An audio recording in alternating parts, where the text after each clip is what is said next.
Olá, queridos, que a paz seja convosco. Mais uma vez nós estamos gravando esse vídeo para ministrar uma palavra ao seu coração, para que você, neste domingo, possa refletir, uma vez que estamos impedidos de congregarmos por conta de toda esta pandemia, mas não fiquemos sem cultuar a Deus, sem cantar louvores, sem orar. É o dia do Senhor e também de recebermos de Deus uma palavra. Deus colocou o Salmo 137 no meu coração. Quero compartilhar com você alguns versículos inicialmente. Salmo 137, versículo 1 diz assim: Às margens dos rios da Babilônia, nós nos assentávamos e chorávamos, lembrando-nos de Sião. Nos salgueiros que lá havia, pendurávamos as nossas harpas, pois aqueles que nos levaram cativos nos pediam canções, e os nossos opressores queriam que fôssemos alegres, dizendo: cantem para nós um dos cânticos de Sião. Só até aqui, vamos orar, curva sua cabeça, ore comigo. Senhor Deus e Pai, nós te louvamos, te agradecemos pelo privilégio de lermos a Tua palavra, te pedimos que o Teu Santo Espírito ministre em nós, ó Deus, sabedoria, entendimento dos altos céus, para que possamos verdadeiramente ouvir a Tua voz. Fala conosco, Pai. Assim te pedimos, te agradecemos, em nome de Jesus. Queridos, este salmo, ele expressa toda a tristeza de um povo muito conhecido pela sua alegria. As festas de Israel podiam durar dias, um casamento durava mais de 7 dias. Tudo era motivo de festejar, de se alegrar, de dançar com músicas. Enfim, era um povo muito alegre. Mas aqui uma tristeza tamanha, capaz de revelar o que eles estão sentindo lá dentro. O salmista consegue perceber uma tristeza na sua alma, ou seja, na alma do seu povo, que pode ser traduzido por uma única palavra: saudade. Mas o que necessariamente eles haviam perdido que causasse tanta dor? A alegria de viver. O povo de Israel, nesse momento em que o salmista registra tamanho sofrimento, havia perdido a alegria de viver diante de tantas lutas que eles enfrentavam. Parecia que o mundo tinha desabado. Parecia que o Senhor não estava mais olhando para eles, não havia mais refúgio no Senhor. Israel havia perdido, entendemos assim, ao lermos a palavra, a liberdade de ir e vir, muito semelhante com os nossos dias. Porém, Israel se encontrava num cativeiro real, cativeiro babilônico. E, em consequência dessa liberdade tolhida, eles perderam, logicamente, a alegria de viver. Ao compor esse salmo, creio que em muitas lágrimas, o salmista extravasa o sentimento de todo o povo.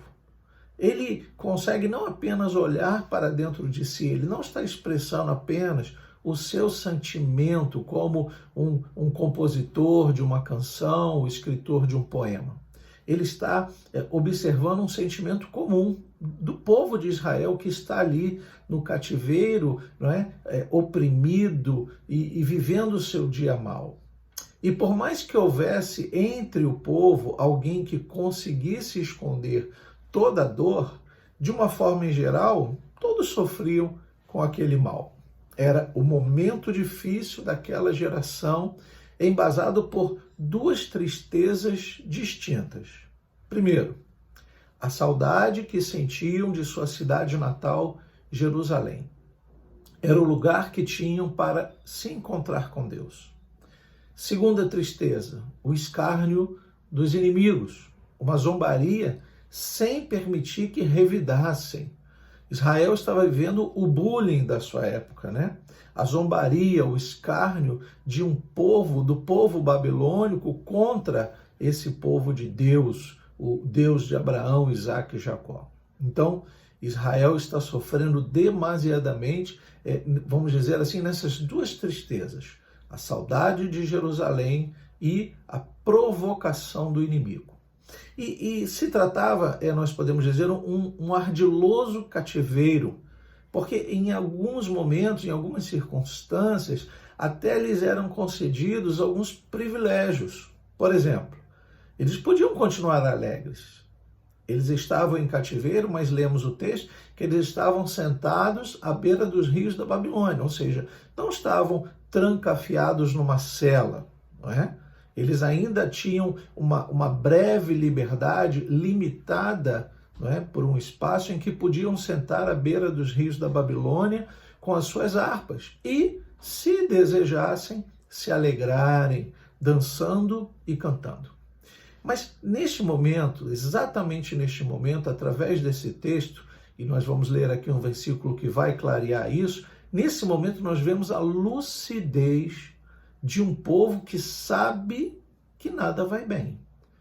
Versículo 4, eu vou ler com você, o verso 4, como eu gosto de chamar, diz assim: mas como poderíamos entoar um cântico ao Senhor em terra estranha?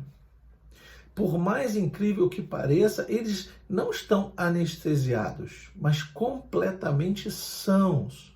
Eles sabem o que estão realmente vivendo. Não viviam como se nada estivesse acontecendo. Nós percebemos, se compararmos desde já esse mal que Israel está vivendo no cativeiro babilônico com o mal que nós estamos vivendo, parece que algumas pessoas estão anestesiadas pelo pecado, pela carnalidade, e se aprovarem momentaneamente para alegrar o coração do povo o carnaval, o povo vai festejar. Se aprovarem a retomada imediata dos campos, dos estádios de futebol lotados, eles vão abandonar a dor, o sofrimento desta doença e vão festejar como se nada estivesse acontecendo. Já vimos isso alguns meses antes. E outra observação que podemos falar com relação a essa lucidez de Israel é que eles não ocultavam isso de seus filhos. Podemos imaginar nos tempos atuais pessoas tentando não explicar aos filhos, tentando dar uma desculpa. Não, queridos. O Israel do passado é conhecido como um povo de tradição oral. Então, sem dúvida, eles sentavam com os filhos à roda de uma fogueira, de uma reunião familiar e contavam os mais velhos para os mais novos o que eles viveram no passado e o que eles encontraram no presente. A tristeza, sem dúvida, abatia todo Israel. Eles não escondiam dos seus filhos o que eles estavam vivendo, o sofrimento, não é? E o que eles deixaram para trás. Era uma tristeza tão terrível que a cultura, veja o que eu estou dizendo, a cultura foi alterada. De um povo alegre, agora um povo cabisbaixo, um povo sofrido, um povo com medo e sem esperança de se alegrar novamente. Os seus instrumentos de música, e aqui foi citado a harpa, né, que era um instrumento muito comum, muito usado nesse período, eles que ajudavam esses instrumentos a festejar, eles foram esquecidos, ou forçou-se para esquecer os instrumentos. No verso 2 diz assim: nos salgueiros que lá havia, ou seja, à beira dos rios da Babilônia, pendurávamos as nossas harpas. Veja que esse abatimento moral que eles estão vivendo é suficiente para que eles esquecessem os momentos bons, os momentos de alegria em que eles pegavam a harpa para louvar e engrandecer o nome do Senhor. Veja o que está acontecendo com Israel. E justamente por esse abatimento na alma que eles mostravam através das harpas penduradas, é que eles atraíam ainda mais a zombaria do inimigo. No verso 3 diz: pois aqueles, os inimigos, que nos levaram cativos, nos pediam canções. E os nossos opressores queriam que fôssemos alegres. Olha aí, dizendo: cantem para nós um dos cânticos de Sião. Cantem aí. Veja, tamanha zombaria, e quanto mais eles mostravam essa tristeza, esse abatimento, mais os inimigos os faziam tristes, mais entristeciam o coração daquele povo. Queridos, eu quero desde já contextualizar, né, trazer para o momento em que vivemos. Fica nessa breve história que contamos aqui, um relato do momento em que Israel está vivendo, 3 grandes lições, pelo menos 3 grandes lições. Primeiro, trazendo para os nossos dias. Assim como o momento bom passou ou há de passar, o momento mau também passará. Assim como Israel viveu seu momento bom com Deus em Jerusalém, no templo, louvando, adorando, e estão agora experimentando o momento mau, assim como o momento bom passou, entenda que o momento mau há de passar também. Não podemos viver de saudosismo, presos aos bons momentos do passado. Precisamos levantar a cabeça e aprender com o dia mau que estamos vivendo. E pensar, meditar, onde foi que erramos? Sem dúvida, encontraremos novos caminhos para retomar a felicidade. Precisamos aprender com esse dia. Se não amadurecermos, segundo grande ensinamento que podemos tirar, se não amadurecermos com os dias maus, estaremos sujeitos às novas desgraças. Se não amadurecermos com os dias maus, estaremos sujeitos a novas desgraças. É muito importante que reavaliemos o porquê de vivermos tamanha adversidade. E a partir daí, logicamente, se antecipar aos novos desafios aos quais estaremos sujeitos. Sim, virão, sem dúvida. Pois muito bem sabemos que novos desafios estão por vir. E então precisamos amadurecer nesse momento, entender que esse é um momento de amadurecimento para que estejamos devidamente preparados para o porvir. E terceira grande lição: se pendurarmos nossas harpas, escute isso, se pendurarmos as nossas harpas, o inimigo se dará por vencido e cantará zombando de nós. Ao permitirmos que as nossas lutas nos façam funestamente tristes, sabe o que eu digo? Funestamente triste? Uma tristeza de morte, uma tristeza de um abatimento profundo. Se nós permitirmos que as nossas lutas nos façam tamanha tristeza, seremos vilipendiados, escarnecidos, zombados. Palavras, como: onde está o seu Deus que fazia você viver alegre? Onde está o seu Deus? Ou ainda, o que é pior, o que deve nos fazer pensar, a alegria de vocês era motivada pelo quê? O que vocês realmente perderam que fazia com que vocês se alegrassem e que agora estão abatidos e entristecidos? Assim, como no Israel da Babilônia, que estamos aqui trazendo no texto, os inimigos zombavam da sua fé e zombavam do Deus de Israel. Não muito diferente dos nossos dias, vemos pessoas que não compartilham da nossa fé em Jesus Cristo, o Deus que tudo pode, o Deus que acolhe, o Deus que é refúgio, o Deus que é fortaleza. Quem não serve a esse Deus nesse momento está zombando da nossa fé, porque estão nos vendo com as harpas penduradas nos salgueiros. Vamos encontrar, eu quero trazer algumas diferenças para que o Israel do passado, em comparativo com o Israel do presente, nos faça entender um pouco mais. No texto que nós lemos, falamos do Israel do passado. E hoje nós trazemos trazemos para a nossa vida, uma vida voltada para Cristo, nós trazemos o título de Novo Israel. Nós gostamos de dizer que nós somos o novo Israel, ou fazemos parte do Israel que estará um dia na glória, na eternidade com o Senhor.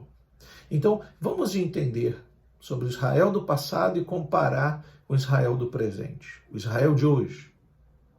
Enquanto Israel do passado era geográfico, ou seja, eles estavam presos a um território, aquele lugar, Jerusalém, aquele pedaço de terra, direito que eles tinham de estar presos, entre aspas, aquilo, né? Direito que eles tinham de amar a terra e precisamos aprender com eles sobre isso, sobre o patriotismo. A questão é que eles estão, nesse contexto do Salmo, presos apenas à terra. E o Israel de hoje, que está espalhado por todo o planeta Terra, todos os povos, línguas, raças, nações, nós encontramos Israel no meio deles. O povo de Deus chora e geme por conta desse mal em muitos países. Não é o povo de Israel geográfico. É um outro Israel espalhado por todo mundo que também chora e geme. Então, enquanto o Israel do passado está preso à sua terra, o Israel de hoje, espalhado pelo planeta, também está sofrendo e o inimigo está zombando da nossa fé, do nosso Deus e da nossa esperança. Tudo isso porque mostramos para ele abatimento, fraqueza e incerteza. Israel não devia ter pendurado as suas harpas jamais. Nem o Israel do passado e nem hoje, nós que somos o Israel de hoje, não devemos pendurar as nossas harpas jamais. Também, enquanto o Israel do passado era ligado pelo sangue, eu vou dizer, entre aspas, de dentro, que corria em suas veias, ou seja, por uma linhagem sanguínea passado dos pais para os filhos, o Israel de hoje está ligado também pelo sangue, mas de uma outra forma, pelo sangue do Cordeiro derramado na cruz, louvado seja Deus. Não é pelo sangue que corre por dentro, mas pelo sangue que deve nos cobrir, que um dia foi derramado em nosso favor, em favor daqueles que creem em seu nome. E por último, neste comparativo, o Israel do passado aprendeu a se alegrar, lamentavelmente, somente após as vitórias, deixando-nos um exemplo de como não devemos agir. Miriam, lá em Êxodo 15, versículo 20, você depois pode conferir, ela só cantou e dançou depois que o mar se abriu para que Israel passasse e o mar se fechasse sobre os egípcios. Cantar vitória depois da vitória ter acontecido. Davi também. Depois que a arca foi trazida, tomada dos filisteus, Davi, lá em 2 Samuel capítulo 6, versículo 14 e 15, diz que Davi dançou e cantou diante de todo o povo, mas depois que a arca foi trazida. Já o Israel de hoje não pode esperar a vitória desta vida para poder se alegrar. Não pode esperar que aconteça para depois se alegrar. Porque a nossa esperança não se resume a esta vida. Veja o que o apóstolo Paulo escreveu à igreja de Roma, aos Romanos, capítulo 8, versículo 13 ao versículo 18. Porque se vocês viverem segundo a carne, caminharão para a morte. Mas, se pelo Espírito mortificarem os feitos do corpo, certamente viverão. Pois todos os que são guiados pelo Espírito de Deus são filhos de Deus, porque vocês não receberam um espírito de escravidão para viverem, olha aí, outra vez atemorizados, mas receberam um espírito de adoção, por meio do qual clamamos Abba, Pai. O próprio Espírito confirma ao nosso espírito que somos filhos de Deus e, se somos filhos de Deus, somos também herdeiros. Herdeiros e co-herdeiros com Cristo, se com Ele sofremos, para que também com Ele sejamos glorificados. Ainda no verso 37, Paulo, no capítulo 8 aos Romanos, diz: em todas essas coisas, todas elas, porém, somos mais que vencedores por meio daquele que nos amou, Jesus Cristo, louvado seja o nome do Senhor. Se a nossa esperança é Cristo, então já devemos nos alegrar antes desse mal passar, porque sabemos que ele há de passar. Essa é a esperança daqueles que confiam realmente no Senhor. E algo que que deve nos chamar a atenção no Israel do passado, que é exatamente o comprometimento deste povo.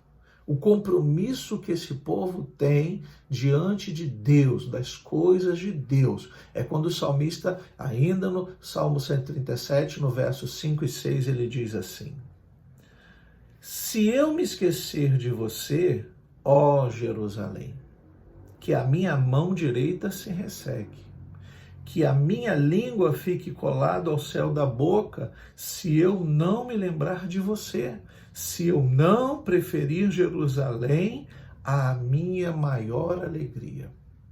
Veja que estamos falando de um povo compromissado com a casa de Deus. Eles estavam em cativeiro babilônico, mas se lembrando da casa de Deus, dizendo: eu não posso me esquecer do Senhor, não posso me esquecer das coisas de Deus, não posso me esquecer da igreja. Isso tem que estar muito vivo. É como se o salmista dissesse: Senhor, não me permita esquecer, e se eu me esquecer, que a minha língua se apegue ao céu da boca. Olha que expressão, que a minha mão direita, a mão que o judeu usava para abençoar e fazer as suas alianças com Deus, a mão direita fosse ressecada se ele se esquecesse. Devemos pensar sobre isso, porque nos últimos dias, muitos cristãos têm se esquecido daquilo que o Senhor fez por todos nós. Muitos cristãos estão abandonando as suas igrejas diante de problemas momentâneos na sua vida, às vezes dentro da própria igreja, um relacionamento. Isso tem feito com que muitos cristãos não saiam apenas da igreja ou procure outra. Em muitas situações, ele se esquece completamente de Deus. Então, o Israel do passado nos mostra um compromisso de aliança que tem com Deus. Por isso ele usa essa expressão: não vou me esquecer de Jerusalém. Que isso sirva de lição para nós também.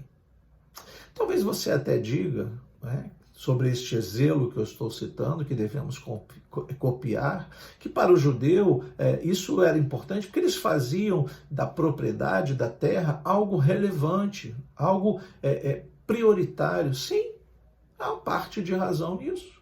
No pensamento judeu do passado, não sei como é hoje na totalidade de Israel do presente, mas no passado, a terra, os bens e os filhos eram as maiores propriedades, eram as maiores bênçãos de Deus.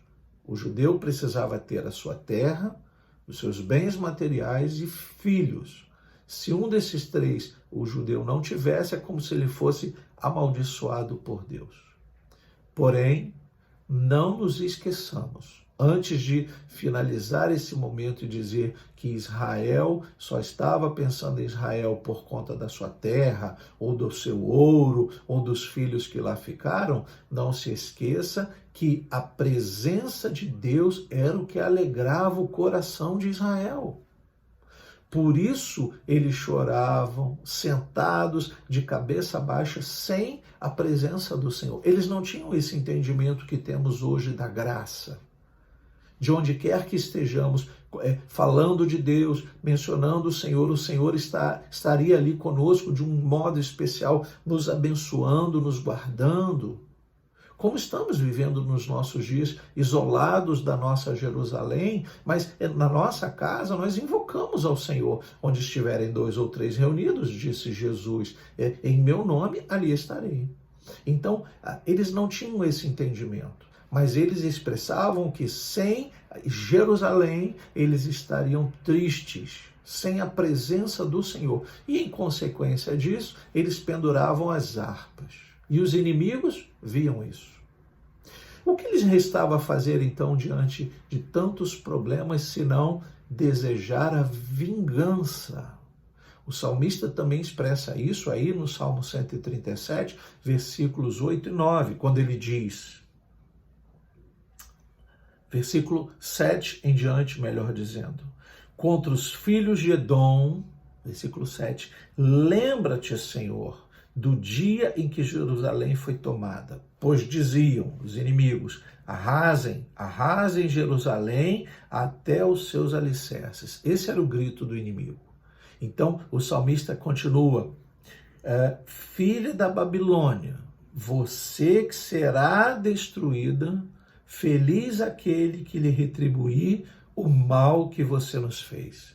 Feliz aquele que pegar os seus filhos e esmagá-los contra a pedra. Veja que sentimento de vingança, algo que era muito comum no Israel do passado e que não pode estar em nosso meio. O Senhor nos ensina algo muito relevante que Lucas, no capítulo 6, Evangelho de Lucas, capítulo 6, versículo 37, nos explica isso. O novo pensamento, o pensamento da graça com relação à vingança. Diz assim, não julguem e vocês não serão julgados. Não condenem e vocês não serão condenados. Perdoem e serão perdoados. É muito comum, diante de tudo isso que está acontecendo, procurarmos um culpado. Pois, se acharmos um culpado, podemos nos vingar dele. Ouça o Senhor. Romanos, capítulo 12, versículo 19. Meus amados, não façam justiça com as próprias mãos, mas deem lugar à ira de Deus, pois está escrito, a mim pertence a vingança. Eu é que retribuirei, diz o Senhor. Talvez haja apenas um culpado. Fala-se de um determinado país que tenha provocado todo este mal. Mas eu não creio que haja apenas um culpado. Talvez todos nós tenhamos culpa também. Nós devemos lembrar que o nosso modo de viver, a nossa vontade carnal, os desejos da carne, toda a tecnologia que importamos, isso satisfaz o inimigo, porque ele fabrica e nós compramos. E quanto mais queremos, mais eles fabricarão. E se eles fabricam o bem, por que não fabricarem o mal? Estamos falando de relações de países extremamente diferentes. Enquanto o Brasil se diz de Cristo, um país cristão, nós estamos presos e amarrados a um país que abomina Cristo. Veja aí, veja como nós temos parte de culpa. Será que nós não alimentamos os nossos inimigos através das nossas carnalidades? Como consertar isso? Não tenho uma resposta, mas tenho um palpite. Podemos dizer não às coisas que os inimigos nos oferecem. Pensemos sobre isso. Então, voltemos ao texto, porque ao olhar para Israel, o Israel do passado, logicamente não devemos copiar aquilo que não é bom.